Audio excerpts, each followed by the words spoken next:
नमस्कार, मैं अनिल शर्मा आपका एक बार फिर से स्वागत करता हूं आपके अपने YouTube channel commerce by Pathak sir में। आज की यह वीडियो अकाउंटिंग प्रिंसिपल से रिलेटेड है। जैसा कि आप जानते हैं कि हम 6 प्रिंसिपल्स को पढ़ चुके हैं। आज फिर से हमारे पास 3 नए प्रिंसिपल्स हैं, कंसेप्ट्स हैं, जिनको हमने समझना है। ठीक है, तो यदि अभी तक आपने चैनल सब्सक्राइब नहीं किया है तो जल्दी से चैनल को सब्सक्राइब करें और बेल की जो है आइकन को दबा दें। ठीक है, तो आइए स्टार्ट करते हैं। सबसे पहले रिवेन्यू रिकॉग्निशन कंसेप्ट। रिवेन्यू मतलब क्या होती है? आय, इनकम। रिकॉग्निशन पहचान, कंसेप्ट अवधारणा।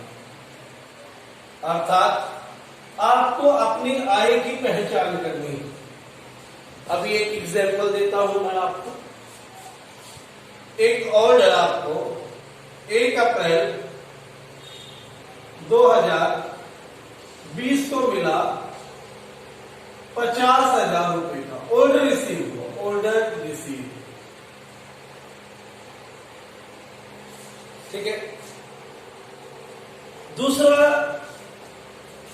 आपने क्या किया? गुड्स ट्रांसफर की, गुड्स ट्रांसफर की 20 अप्रैल टू डेटर। डेटर को गुड्स आपने कब की? 20 अप्रैल को 50,000 रुपए की आपने ट्रांसफर कर दी। और उस व्यक्ति ने आपको 1 मई को पेमेंट दी। पेमेंट रिसीव हुई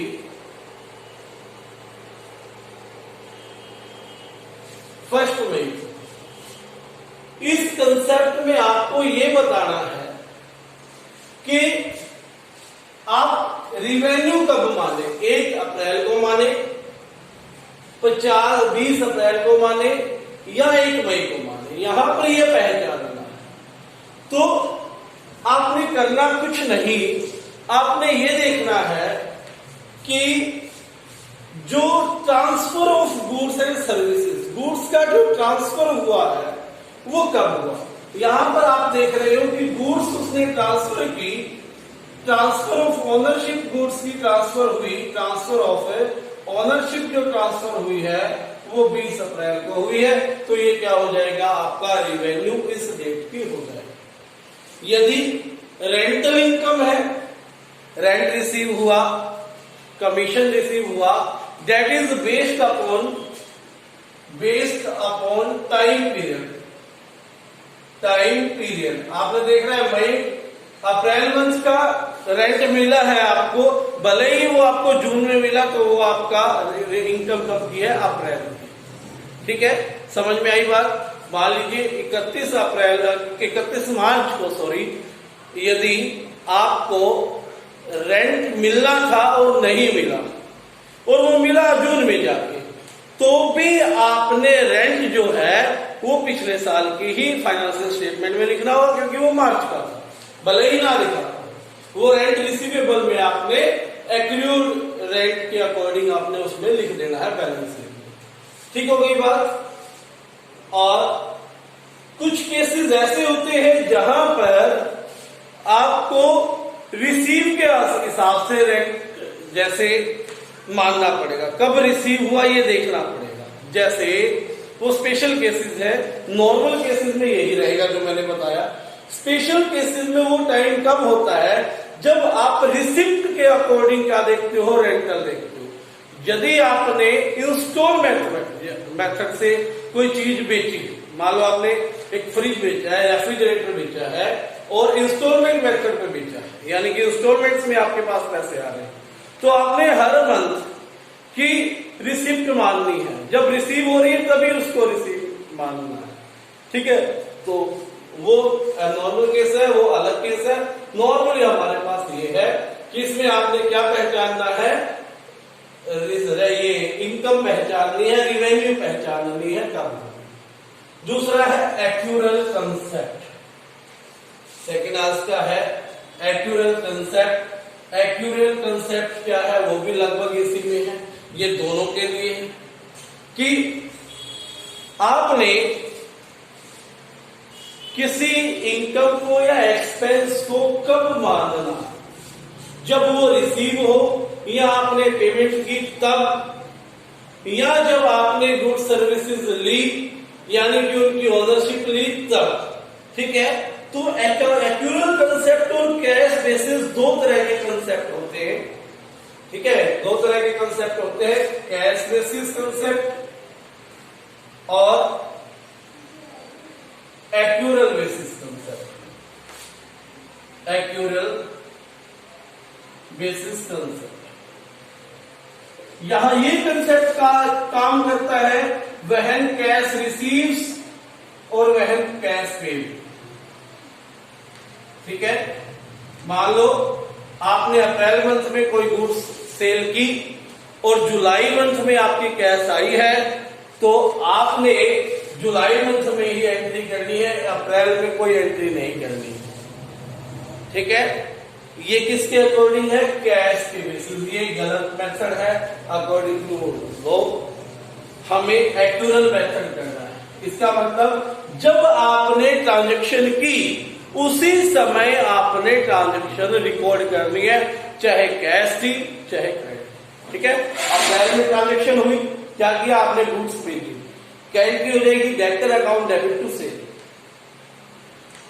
सॉरी, अगर आपने जुलाई में पेमेंट रिसीव की है तो जुलाई में फिर से एंट्री हो जाएगी। यानी कि जो चीज जब एक्यूर होती है, जब हैपर होती है, तभी आपने क्या कर लेना है, उसको लिख लेना है, रिकॉर्ड कर लेना है। यही क्या है, एक्यूरल बेस। ठीक है, यानी कि ये बेस किसके लिए है, ट्रांजेक्शन्स को रिकॉर्ड करने के लिए। हमने कैश बेस के अकॉर्डिंग ट्रांजेक्शन रिकॉर्ड नहीं करनी है, हमने एक्यूरल बेस के अकॉर्डिंग, जब वो हैपन हुई, जब वो घटी, कोई ट्रांजेक्शन, कोई इवेंट जब हुआ, तभी हमने क्या कर लेना है, ट्रांजेक्शन को रिकॉर्ड कर लेना। समझ में आ गई होगी शायद। ऐसे ही एक्सपेंसेस के लिए भी सेम है और इनकम्स के लिए भी सेम है। और उसके बाद थर्ड, आज का जो लास्ट अकाउंटिंग प्रिंसिपल है वो है कंसिस्टेंसी कंसेप्ट। ठीक है, कंसिस्टेंसी कंसेप्ट क्या है, ध्यान देना। इस कंसेप्ट के अनुसार ये है कि आप जब किसी नियम को, लॉ को मानने लगते हो अकाउंटिंग में, बड़े ध्यान से आप उसको एक्सेप्ट करें। लेकिन यदि आपने एक्सेप्ट कर लिया है तो उसे ही हर साल आप अप्लाई करें, जब तक बहुत जरूरी ना हो जाए वो रूल चेंज करना, तब तक उसे चेंज ना करें। और चेंज करना पड़ रहा है तो आप नीचे लिख दीजिए कि इस साल से हमने ये रूल्स अप्लाई किया है, इसलिए पिछले सालों को और इस सालों को कंपैरिजन करना फ्रूटफुल नहीं होगा। वरना उन दोनों स्टेटमेंट्स को आपने कंपैरिजन कर लिया, जहां पर कोई और रूल लगाए थे और पहले कोई और रूल लग रहा था, तो मिस्टेक हो जाएगी। ठीक है, कंपैरिजन कोई फ्रूटफुल नहीं होगा। फॉर एग्जाम्पल, डेप्रिसिएशन चार्ज करने के लिए दो मेथड है।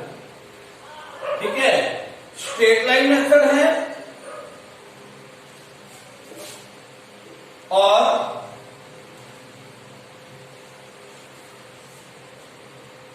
Reducing balance method. वैसे तो 8 मेथड होते हैं, लेकिन आपके सिलेबस में यही है। तो ये दोनों मेथड है। तो जब आप चूज कर रहे हो, पहली बात की डेप्रिसिएशन का ऐसे लगाना है, तो आप इनमें से एक को चूज कर ले, ये करें या ये करें। ठीक है, जो कर लिया हर साल आपने ईयर टू ईयर वही लगाना।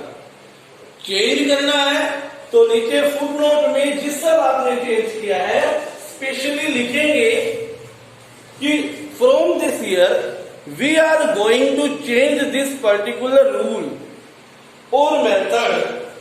ठीक है, ताकि उसको एनालाइज करने वाला जो इस बैलेंस शीट को, स्टेटमेंट्स को कंपेयर कर रहा है, जो इससे कोई इंफॉर्मेशन ले रहा है, वो समझ जाए कि हमें ये मेथड्स यूज करके ये वाली स्टेटमेंट बनाई है, अगली स्टेटमेंट में दूसरे मेथड।